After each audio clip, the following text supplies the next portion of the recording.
2014년도 제2회 고졸 검정고시 국사 기출문제 해설입니다.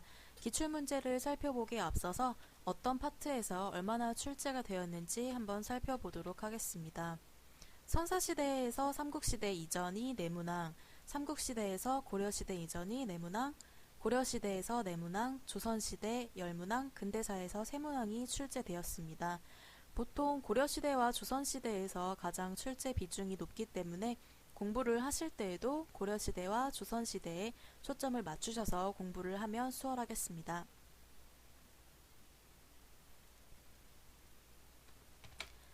1번 문제입니다. 신석기 시대의 생활 모습으로 옳은 것은? 선사시대의 생활 모습에 대한 문제는 가장 많이 출제가 되는 부분 중 하나이니 신석기 시대뿐만 아니라 구석기 시대나 청동기 시대, 철기 시대에 대한 이해도 반드시 하고 넘어가겠습니다. 정답은 3번입니다. 농경 생활을 시작한 것은 신석기 시대의 가장 큰 특징 중 하나입니다. 나머지 1번, 2번, 4번의 경우에는 모두 청동기 시대의 특징입니다. 구석기 시대와 신석기 시대, 그리고 청동기, 철기 시대에 대한 설명을 간단히 하고 넘어가겠습니다. 구석기 시대에는 큰 돌에서 떼어낸 돌인 뗀석기를 사용합니다. 그리고 사냥과 채집 생활을 하게 되고 사냥감이 떨어지거나 채집물이 떨어질 경우 다른 곳으로 이동을 하는 이동 생활을 하게 됩니다. 신석기 시대에는 뗀석기를 갈아서 조금 더 견고하게 만든 간석기를 사용합니다. 그리고 드디어 농경 생활을 시작하게 되는데요. 농경 생활을 시작하면서 이동 생활이 아닌 한 지역에서 계속 살게 되는 정착 생활을 하게 됩니다. 그러면서 주거 공간으로는 움집이라는 곳에서 살게 되고요. 음식물이나 물건 등을 보관하기 위해서 빗살무늬, 토기 등을 도구로 사용하게 됩니다.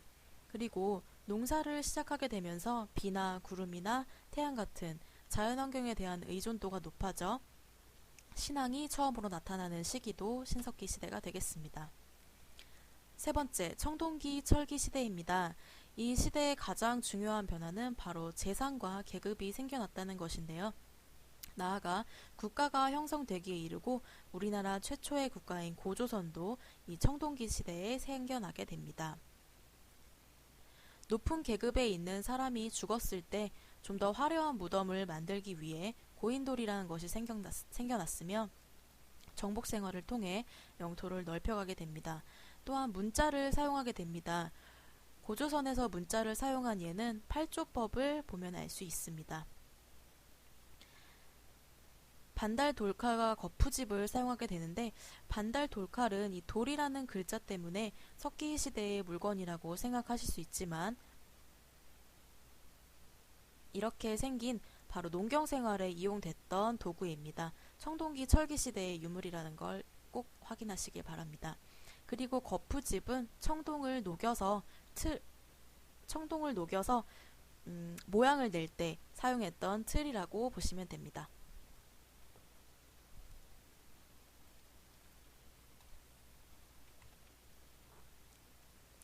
2번 문제입니다. 다음 내용과 관계 있는 국가는? 우선 보기를 살펴보겠습니다. 청동기 문화를 바탕으로 건국되었으며 홍익인간을 통치 이념으로 내세움. 팔조법을 통해 노동력과 사유재산을 보호함. 정답은 바로 1번입니다. 제가 밑줄 치은 부분은 고조선을 나타내는 가장 중요한 키워드니까 이 세 가지는 꼭 외워두시기 바라겠습니다. 고조선은 우리나라 최초의 국가이며 위치는 여기에 해당됩니다. 건국자는 단군입니다. 고조선 외에 주요 국가들의 건국자에 대해서도 간략히 알아보겠습니다. 고구려는 주몽에 의해 세워졌고 백제는 온조, 신라는 박혁거세, 고려는 왕건, 조선은 이성계에 의해서 세워졌습니다.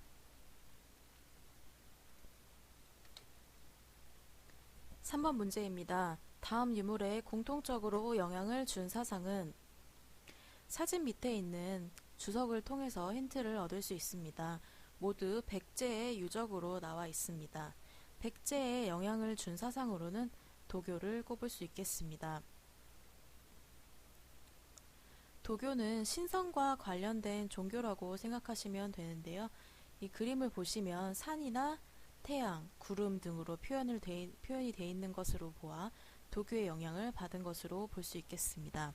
나머지 종교에 대해서도 간단히 살펴보면 대종교는 단군을 추앙하는 종교입니다. 단군 신앙과 관련이 있는 종교고, 세 번째로 천도교는 조선 후기에 나올 동학사상과 밀접한 관련을 맺고 있는 종교입니다.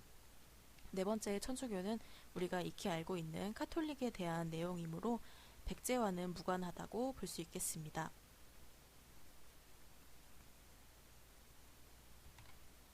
4번입니다. 다음 내용과 관련 있는 나라는 철기시대에 존재했던 다양한 나라들의 특징을 통해 나라의 이름을 맞추는 문제입니다. 우선 보기를 살펴보면 가족 공동묘의 풍습이 있으며 혼인풍습으로는 민며느리제가 있다. 그리고 어물과 소금이 풍부하여 고구려에 곡물을 바쳤다. 나와 있는 내용으로 볼 때 정답은 3번 옥저입니다. 이 나라에 대한 내용을 맞출 때는 내용 하나하나를 다 기억하는 것보다는 중요한 키워드를 하나씩 외워두면 문제가 나왔을 때 수월하게 맞출 수 있습니다. 이 당시에 존재했던 나라들의 대표적인 특징을 하나씩 정리해 보겠습니다. 지도상으로 위에부터 설명하도록 하겠습니다. 우선 부여는 순장이라는 풍습이 있습니다. 순장은 지도자나 높은 사람이 죽었을 때 그 주변 사람들이나 하인, 그 사람이 쓰던 물건들을 같이 묻는 풍습입니다. 두 번째, 고구려는 대릴사위제라는 혼인 풍습을 시행했습니다. 세 번째, 옥저는 민며느리제라는 혼인 풍습을 살펴볼 수 있고, 동해의 경우에는 성이 다른 부족과의 결혼을 해야 하는 조계혼이라는 혼인 풍습을 갖고 있었습니다. 사만의 경우는 지금의 우리나라에서 남부지방에 해당하는 지역이므로 벼농사가 무척 잘 됐습니다. 그래서 벼농사에 대한 내용이나 저수지를 만들었다는 내용을 보면 사만으로 정답을 체크하시면 되겠습니다. 5번 문제입니다. 신문왕이 실시한 다음 정책의 목적은? 입니다. 신문왕은 통일신라의 왕으로 왕권 강화에 힘썼던 왕입니다. 정답은 왕권 강화 2번인데요. 보기를 우선 한번 살펴보겠습니다. 가장 첫 번째로 관료전 지급과 노급 폐지라고 되어 있는데 이 관료전과 노급에 대해서는 나중에 자세하게 설명할 기회가 있겠지만 우선 관료전과 노급의 차이는 바로 노동력을 착취할 수 있는가 그리고 세습이 되는가의 차이입니다. 관료전의 경우는 단순히 세금을 거둘 수 있는 수조건만을 지급합니다. 그래서 땅에 딸려오는 노동력을 착취할 수 없고 그리고 관직에서 물러나면 세습이 되지 않는 그런 권리입니다. 반대로 노급은 땅에 대한 수조건뿐만 아니라 그 땅에 딸려오는 노동력과 세습권까지 가져오는 것입니다. 따라서 노급이 지급됐을 때는 당연히 귀족의 힘이 강해진다는 걸 알 수 있고 관료전이 지급되었을 때는 왕의 힘이 강해진다는 것을 알 수 있습니다. 두 번째, 집사부 시중의 권한 강화입니다. 이 시중은 왕권을 같이 따라간다고 생각하시면 됩니다. 따라서 시중이 강해지면 귀족이 약해지고 시중이 약해지면 귀족이 강해집니다. 세 번째, 국학을 설립하여 유학교육을 실시합니다.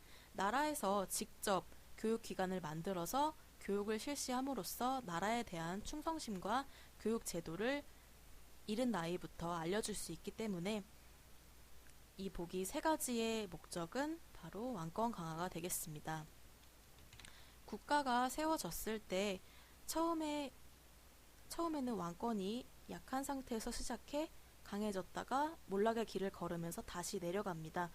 처음에는 건국 세력들과 다양한 공훈 세력들의 역할 때문에 왕권이 강할 수가 없지만 점점 국가가 틀을 다져가면서 왕권이 강화되는 단계를 거칩니다. 그리고 후기 말기에 들어서는 다시 왕권이 약해지면서 국가가 몰락하는 과정을 흔히 볼 수 있습니다. 통일신라의 왕권 강화에 힘썼던 왕으로는 무열왕과 문무왕, 신무왕, 성덕왕이 있습니다. 문제에 이런 왕들의 이름과 이러한 보기가 주어진다면 정답을 왕권 강화로 체크하시면 되겠습니다.